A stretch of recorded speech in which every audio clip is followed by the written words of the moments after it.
আসসালামু আলাইকুম রহমতুল্লাহ। প্রিয় দর্শক, প্রথমে স্বরাষ্ট্রমন্ত্রী সাহেবের নতুন এই বক্তব্যটি আপনাদের ভালো লাগে কিনা একটু শুনে দেখেন।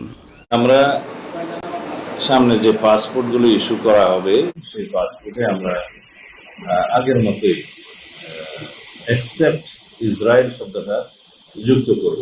এটা আমাদের সিদ্ধান্ত, সরকারের সিদ্ধান্ত। আর এটা বাংলাদেশের গণমানুষের চাহিদাও বটে। দর্শক, এখানে স্বরাষ্ট্রমন্ত্রী পাসপোর্টের মধ্যে ইসরায়েলের সিল অথবা লোগো নিয়ে যে কথাটা বলল, সেটা আপনারা কতটুকু খেয়াল করেছেন আমি জানি না।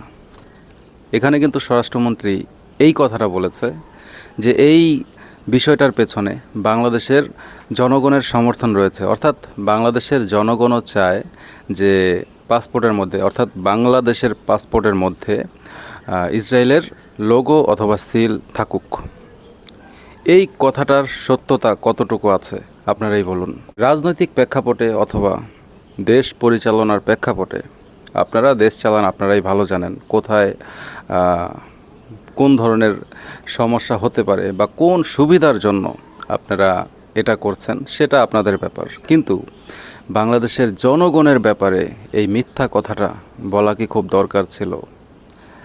যেখানে বছরের পর বছর দেখে আসছি যে এই বাংলাদেশের মানুষ, শুধু বাংলাদেশ না, গোটা বিশ্বের মুসলিম উম্মাহ এই ইসরায়েলকে ঘৃণা করে আসছে।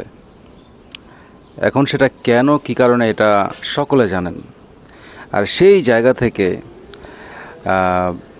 বাংলাদেশের পাসপোর্টের মধ্যে ইসরায়েলের সিল থাকবে অথবা লোগো থাকবে, এটা বাংলাদেশের জনগণ সমর্থন করবে, এটার তো প্রশ্নই ওঠে না। এখন স্বরাষ্ট্রমন্ত্রী সাহেবের মুখ থেকে এই কথাটা শুনে আমাদের বাংলাদেশের জনগণের কতটুকু মজা লেগেছে এটা একটু দেখতে চাই। আপনারাই বলুন, স্বরাষ্ট্রমন্ত্রী সাহেব কি সত্য বলেছে? নিরপরাধ মুসলিমদের হত্যাকারী ইসরায়েলদেরকে আপনারা পছন্দ করেন? যদি আসলেই ইসরায়েলদেরকে পছন্দ করে থাকেন, সমর্থন করে থাকেন, অবশ্যই কমেন্টে জানাবেন। আসসালামু আলাইকুম।